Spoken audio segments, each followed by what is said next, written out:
Sure. We're live. All right. Hello, everyone. I'm Paul from Changescape Web, and today I'm joined by Ken Tucker from Changescape Web, Ian Cannell from Outsource Marketing, Jeff Steck from, I never know how to pronounce that, Tellerica. Is that correct? That's close enough. Tellerica, yep. Tellerica Marketing System. Those are my kids' names. And normally Apurva would be with us from Fixture Marketing. Hopefully he'll join us. Maybe he's just running a little late. And today we're joined by John Jantsch from Duct Tape Marketing, and we're talking about his new book, The Fractional CMO Plus Model. John, welcome. Thank you for joining our podcast today. You bet. So I guess let's start with the obvious question. What is the Fractional CMO Plus model? What is a fractional CMO? Yeah, you bet. So as the name implies, fractional, part-time, I guess would be another way to describe it. And then CMO, of course, is Chief Marketing Officer.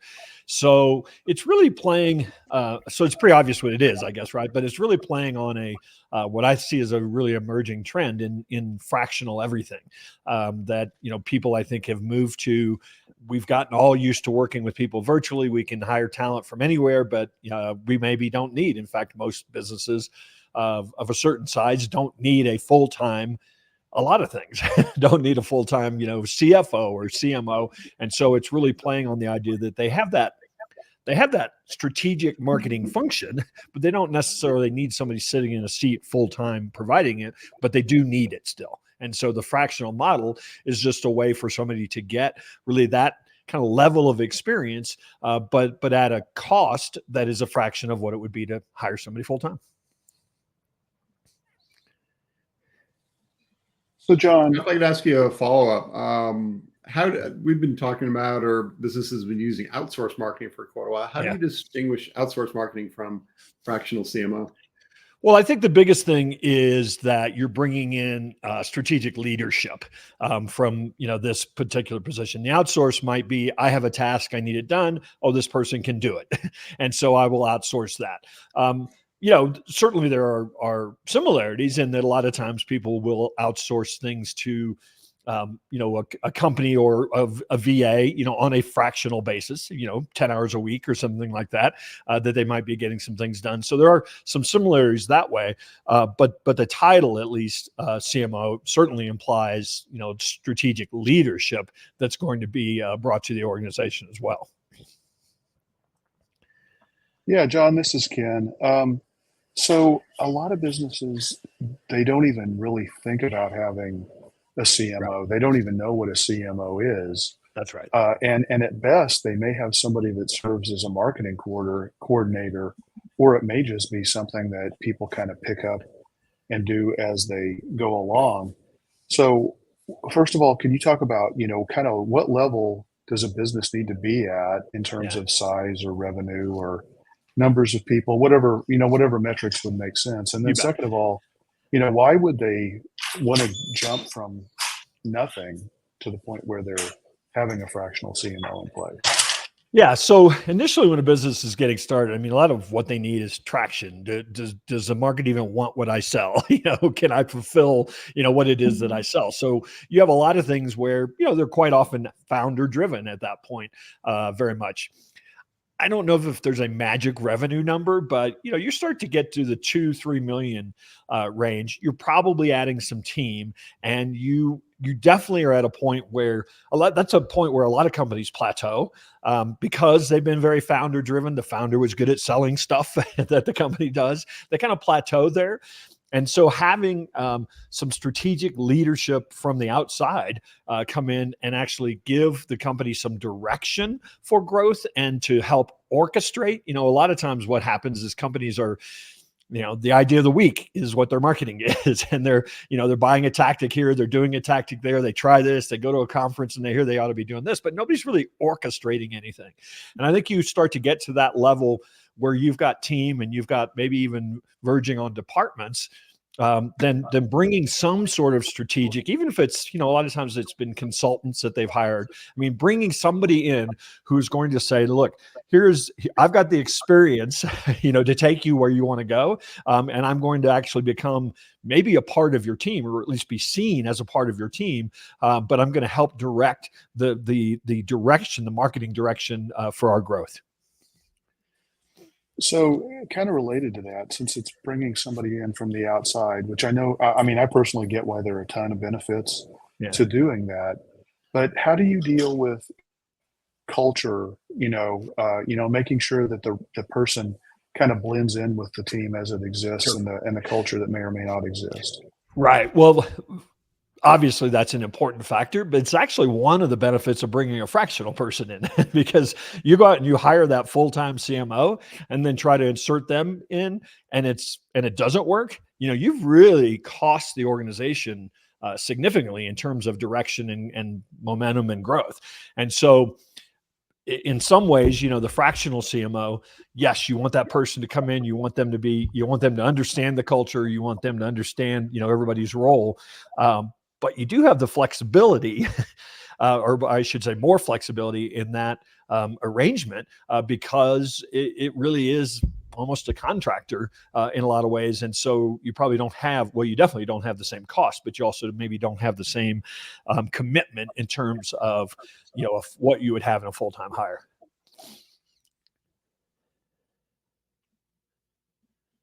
Awesome. John, in your book, you talk about the fractional CMO model being a strategic pivot. Can you talk a little bit more about what you mean by that? Sure. So there are two audiences that I'm addressing there. One is the buyer of such services, and then the other is the provider of such services. So, a lot of agencies, I think, have gotten stuck in the, selling tactics, selling packages of tactics. And while those can, and in many cases do, help an organization grow, from an agency standpoint, there's a lot of pressure on pricing tactics. I mean, we were laughing off air a little bit about, all the things that AI is replacing and can do. And I think that that's driving. I mean, we can argue all day long whether or not it's good, but you can get a website now for about $15 from somebody on Fiverr. And so, that's putting a lot of pressure on folks that provide strictly tactics or project work. And so one of the big pivots I'm seeing in agencies is that by positioning themselves as this fractional CMO or as this strategic leader, they are actually repositioning, their business. They're also repositioning the relationship that they're going to have with their client. Because if you hire somebody that calls themselves a fractional CMO, you're pretty much expecting them to do some strategic work on the front end. And what we're finding is that people that really commit to that, agencies, consultants that really commit to that, they're going to attract, I think, a better client, a more long-term client, a client that understands about investing. But they also are going to, I think, change the relationship that a lot of agencies have with their clients typically, which is much more transactional, which is much more vendor-like. But by coming in and positioning yourself as the strategic leader inside of an organization, you become a trusted advisor immediately. Even if after all the strategy is done, you still recommend a lot of the same tactics. I think you have a different relationship with your client. Just as a quick follow-up, John, we've seen this in a lot of marketing where any business can basically put a bullet point. Any practice management software can put a bullet point that they do marketing. But even from just thinking forward about this, for our listeners, what makes a good fractional CFO or CMO? Sure. Sorry, a CFO is totally different, but a CMO, what kind of traits should people be looking for when hiring someone like this? Well, there's really two types of fractional CMOs. I should have covered that earlier in this, but this is a great point to do it. There are a lot of people that they were a CMO somewhere, maybe decided they wanted to go out on their own, hung out their shingle, and they basically sold, a fourth of their time to 4 different companies. They come in and say, what do you need? Do you want me to be in the meetings on Tuesday? What do you need for me to be? And those, again, a lot of times what the company believes they are buying is you've got experience that you can bring that we don't have, that you've maybe grown a company to where we want to grow, and we want to buy that experience. And so, a lot of cases that's enough. Personally, if you are, I think in some cases, let's say you're a $5 to $10 million business, well, you probably have team in place, and you probably have some things, that are working that have gotten you to that level. And you really just need that advisor, type of role, that person that's, looking at everything and saying, yeah, you're on the right track. But where I think the real opportunity is, particularly for agencies, is that $1 to $5 million business. They really don't have a lot of anything. In a lot of cases, they've, kind of grown to a certain place. They need to go now to the next stage of their business. And I think that person, that type of business, should be looking for somebody who not only has proven experience and can demonstrate that, but also has a proven system. I think where a lot of people, run into trouble is they bring in a fractional CMO and they say, what do we need to do? and it's completely like, abdicate. Whereas if a fractional CMO can come in and say, look, here's how we're going to build this. Then we're going to build this. This is a repeatable system that works, that I know will deliver value. I think that's what they should be looking for. They need that strategic part, but they still need a lot of orchestration. They still need a lot of building, of things. They probably don't have a team. And so they also need somebody who can access a team or can actually do the work itself. Because I think that's where, a lot of fractional CMOs want to come in and say, here's your plan. Good luck. And most businesses in that smaller range, particularly, they need the plan, but they also need somebody to execute. Yeah, great, thank you. You bet. And a lot of them think they can execute it, and they can't. I find most businesses just are like, you're going to do it all for me. Thank you. Right. It's like, as long as I trust you, I now know I have one less thing to think about. Yeah. John, in your book, you talk about something called the Fractional CMO Success Matrix. Can you tell us a little bit about that? You bet. So I alluded to some of the ideas behind this, but the idea that you're going to hang your shingle out and say, I'm a fractional CMO, and then people are going to say, yeah, come on down, right? What do you need? I'm going to sell you for my time. And what people quickly realize is that just doesn't scale. I mean, you might get paid nicely for your time, but that's not so much a business that's going to be something you can scale. So the three elements that need to come together is you need a message. You need a point of differentiation that says, look, I solve a very specific problem in a very specific way for a very specific business. And that really is the fractional CMO positioning in a lot of ways, is the start of that, that component of it. You then need pricing that's going to, because you are able to communicate a message that you're solving a problem for a very specific person, you're going to attract somebody that is going to be willing to pay a higher price. So you need that higher price because you have to have a profit margin that will allow you then to delegate a great deal of that work. And that's really where, I mean, we've all seen this. You can go out there and say, yes, I'm a fractional CMO. I'm going to do strategy for you. And then I'm going to turn around and do all the work myself. And you can do about 3 clients, maybe that way. Right. And so if you can have that message that attracts the right client, then you are able to then price it in such a way that is so profitable that you can then afford to delegate a great deal of that work. However, the third component, so I said message, price, the third component is system. You've got to have, in order to effectively delegate, you have to have a repeatable system that you can teach others to do. And those three, the place at which all three of those meet is really the sweet spot for building a highly profitable service business, really, of any type. Awesome. And this next question was going to be by Apoorv, but he's not here with us today. So I'm going to jump in, John. Duct tape marketing has always been big on the idea of strategy first. In fact, that's what attracted me to it as a marketer. But can you talk about what that is and how it fits in the fractional CMO model? You talked a little bit about that, but can you connect those two ideas a little bit? You bet. So what really makes our model work, I talked about this idea of repeatable system, but what really makes our model work, I believe, is that instead of selling retainers, we sell a strategy first engagement. So if somebody comes to us and says, I like this fractional CMO idea, I want to hire you. It's like, great. Here is our system. Here is step one.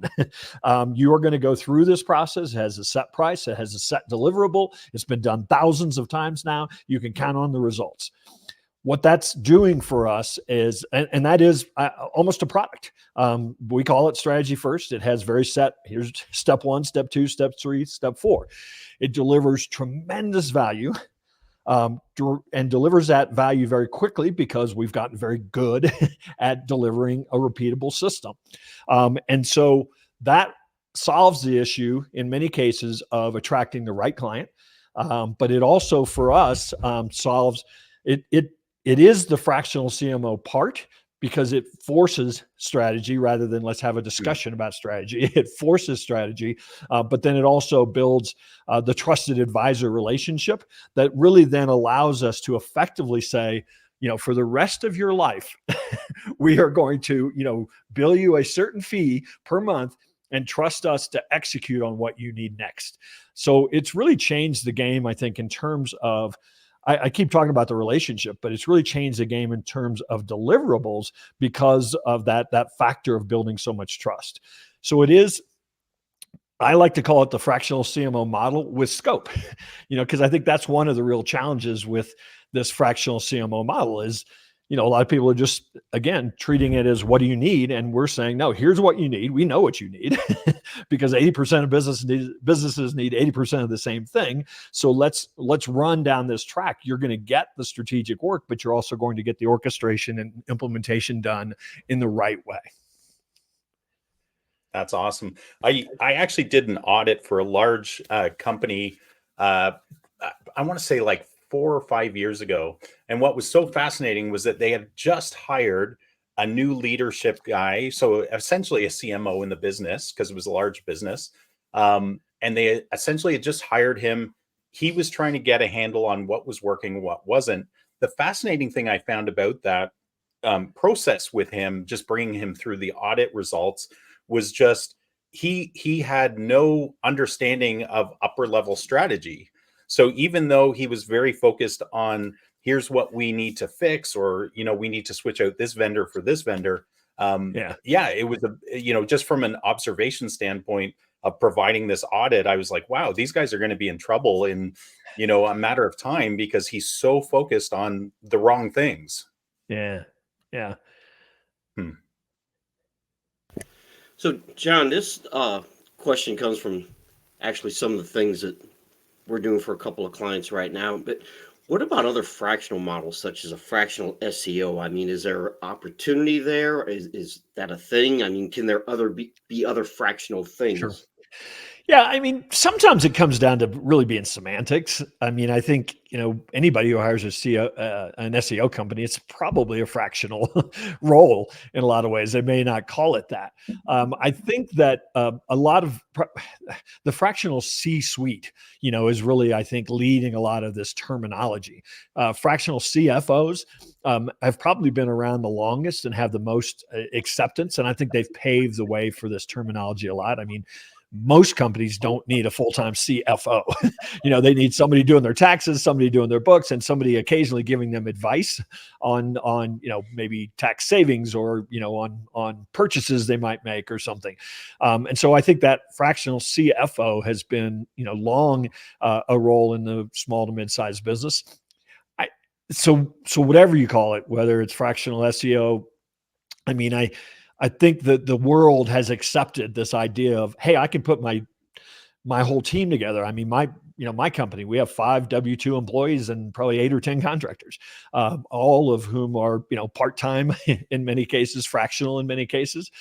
So I think the world has just really accepted that type of, hey, I can get the best talent for this specific thing, but I don't need a 40-hour a week person to do that. So I think everything's up for fractional.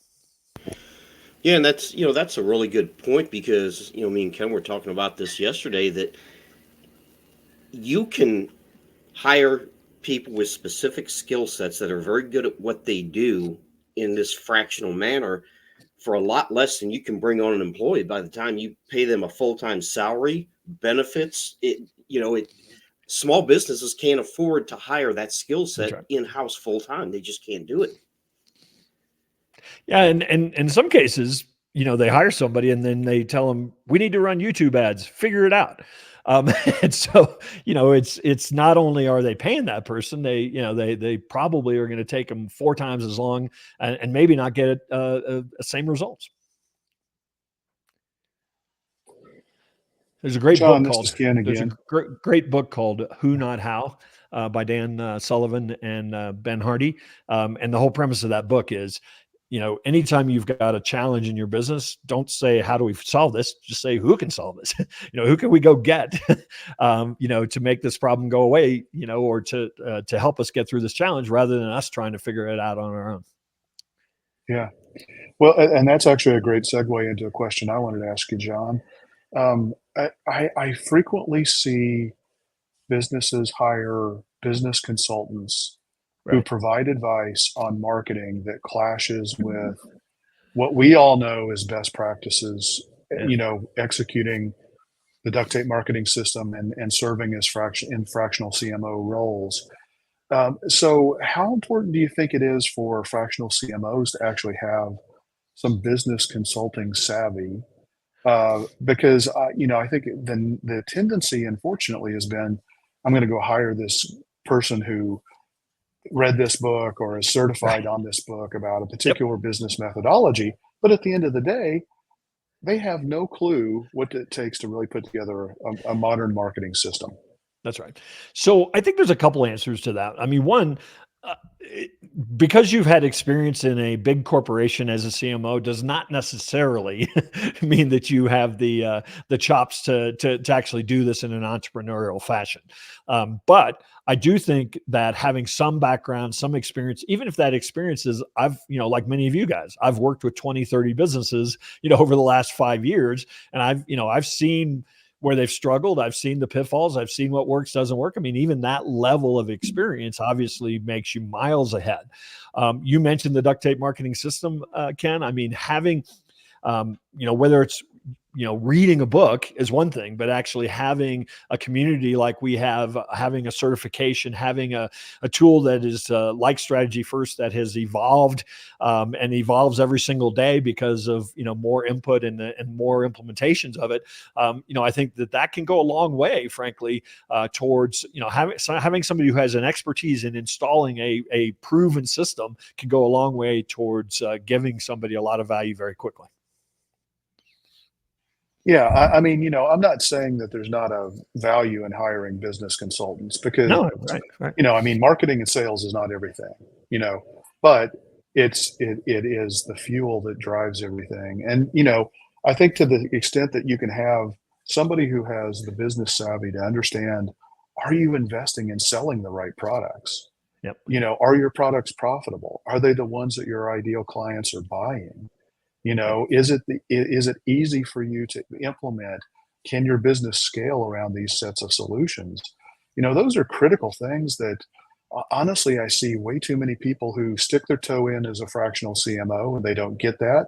And even worse, the business consultant has no clue what it takes to really have the rubber meet the road when it comes to implementing marketing systems and strategies. No question.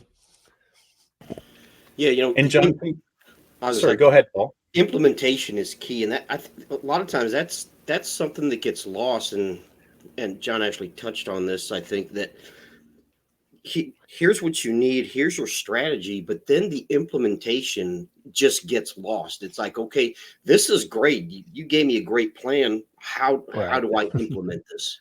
Yep.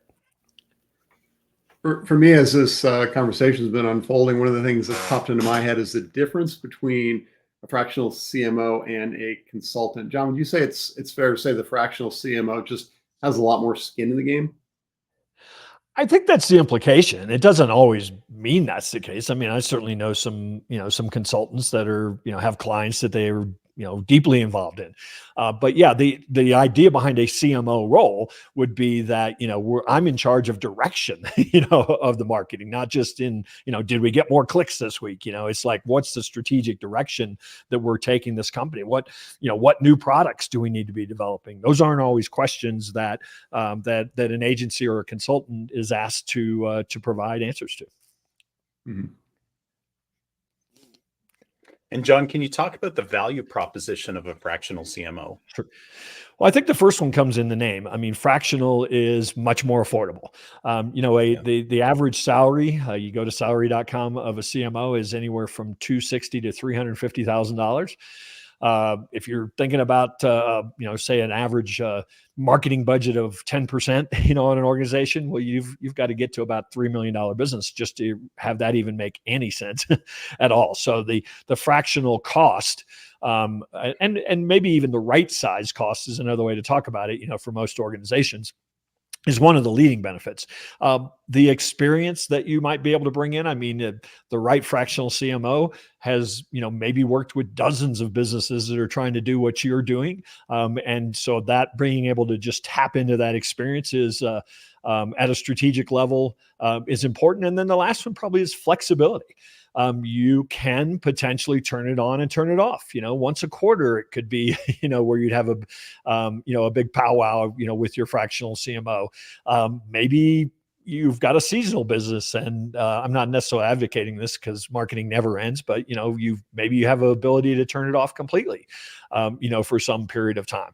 If it doesn't work out, sorry, Ian, this is just not going to work out. It's not you, it's me. But that type of firing, so to speak, if it doesn't work out, is a lot easier in this type of arrangement. Yeah. And something you just said about a seasonal business, a lot of times if you do have a seasonal business, your slow time is where you should really probably ramp up your marketing efforts. That's right. Mhm. Yeah, we had a client years ago that would always want to, winter was terrible for them. They would always want to turn everything off. And we finally convinced them, let's just leave it on this year. And like, they had the best spring, ever. Right. Because, all the algorithms are like, they want to see consistency, things like that. So no question. Mhm. So, John, let me ask the next question. We were talking about, as you alluded to off air before we started, it's on everyone's mind. What about AI? It's all the rage. Does it play a role in the fractional CMO model? I feel like when I'm on podcasts now, if they wait till the 27th minute to mention AI, like the duck should drop down. You remember Groucho Marx? It's like, that's the word. But yeah, it's on everybody's mind. We use it extensively. It is a tremendous strategic tool, a great research tool, a great assistant. If you've got a great strategy, for example, we teach a strategy of how somebody should be thinking about their content roadmap, their editorial calendar. Well, if you've got a good process, strategic process in place in determining what that roadmap should look like, then AI can be a great tool for building outlines, for repurposing content. I don't think it's probably going to get there. It's not there in terms of creating original content. We were laughing about images and videos that are, kind of the promise that it's going to be able to create. I don't think it's there yet. It will probably get there. But it is really good at doing certain things. It's very good at outlining. It's very good at ideation. It's very good. A lot of times you're staring at a blank piece of paper and you think, I don't know, what should I write here? And you go into one of these tools and you get, oh, okay, yeah, there's a couple ideas I didn't think about. So I always tell people it's like having a really inexpensive research assistant that you can say, go find me this stuff on this. And, you're still going to check that work. You're still going to, add your strategic bent on anything. But it's to the place where AI is not going to replace us, but somebody who is as good as you, who is also using AI, is the real threat. So, I mean, I think it's to the point where agencies and consultants, just from an effective or an efficiency standpoint, need to be employing many of the tools and experimenting with them as they come along, to the benefit of your clients. Yeah, I think that's a good assessment. I've heard you say before that the context that you work in with the AI and that uses everything, and that's the strategic thinking part that you're talking about, right? I mean, that's the piece it can add. Right. I mean, it can go out there and research a whole bunch of stuff and give you a bunch of answers, but it can't add the context that you need that information in, and that's our job. It actually makes us, as I think, because people can go there and get 200 words of gobbledygook, for nothing. I think it makes the role of the strategic thinker much more important in the world of marketing, frankly.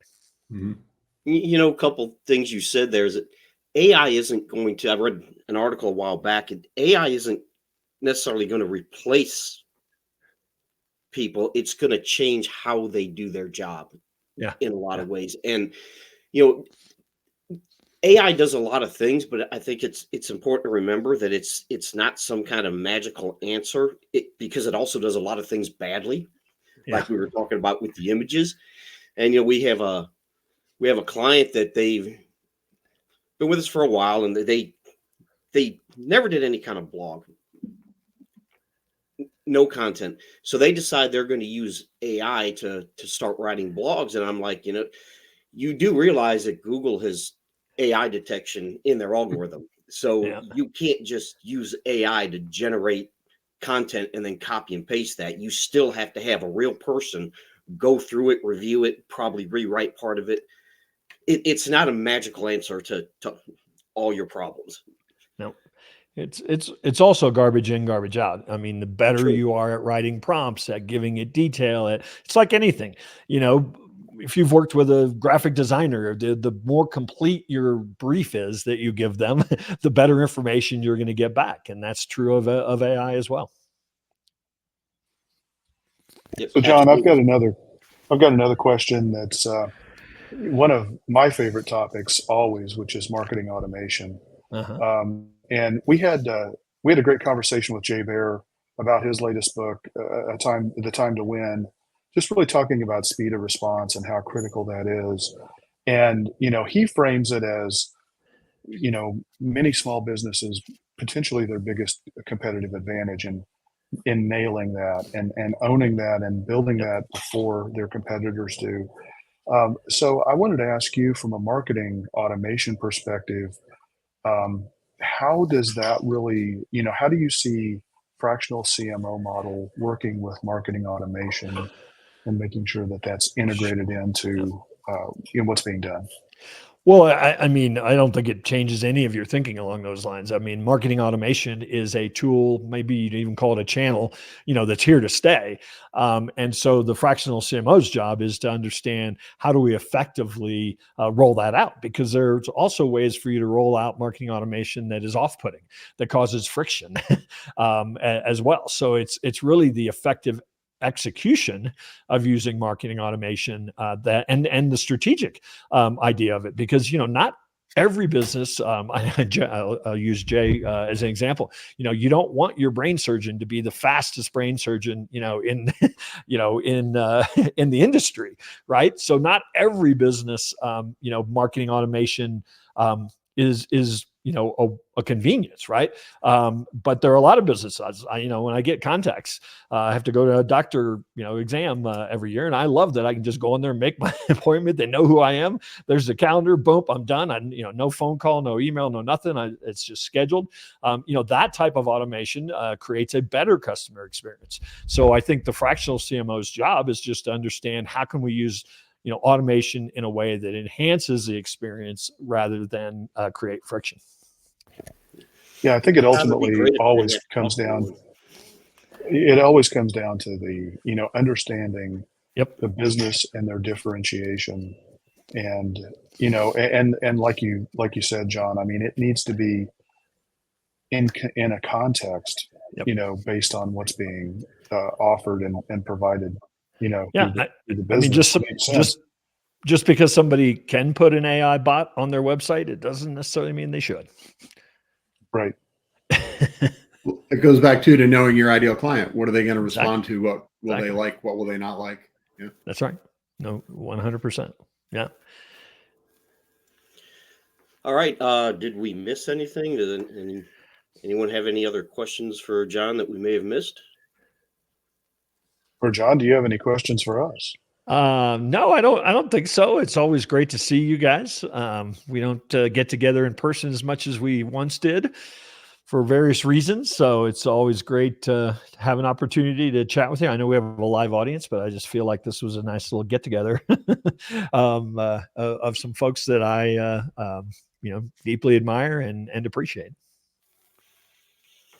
All right. And there was actually, I deliberately waited till the end to ask to have the AI question in there because it's, like you mentioned, it's always that shoe that drops, but it's not going away. It's something that is going to be used, but you have to be careful how you use it. That's right. You have to be cognizant of that. Just a tool. You can you can cut a piece of wood with a tool, or you can cut your arm off. Exactly. So. That's a good point. That's a good way to put it. But John, thanks for joining us today. You bet. Can you tell everyone a little bit about duct tape marketing and how can they get your new book? Sure. So it's actually an ebook, just to be fair. So it's only available really in download. And so if you go to Duct Tape Marketing, DUCTTAPE marketing.com, you'll see a little pop up there that'll offer you that ebook. You can also find out about our certification and training, the program that you all have gone through and licensed, as well as is detailed in minute detail there. All right. Well, John, again, thanks for joining us today. It's probably a good place to wrap up. Ian, you want to take us out? Sure. Thanks for our listeners, our audience, our watchers, our viewers, and for John for joining us today. This was a great discussion, John, and thank you for all that you've done for us as well as consultants that have gleaned lots and lots of knowledge from you over the years. This is a fantastic topic. I hope a lot of people pick up your ebook. And until next week, folks, keep calm and market on.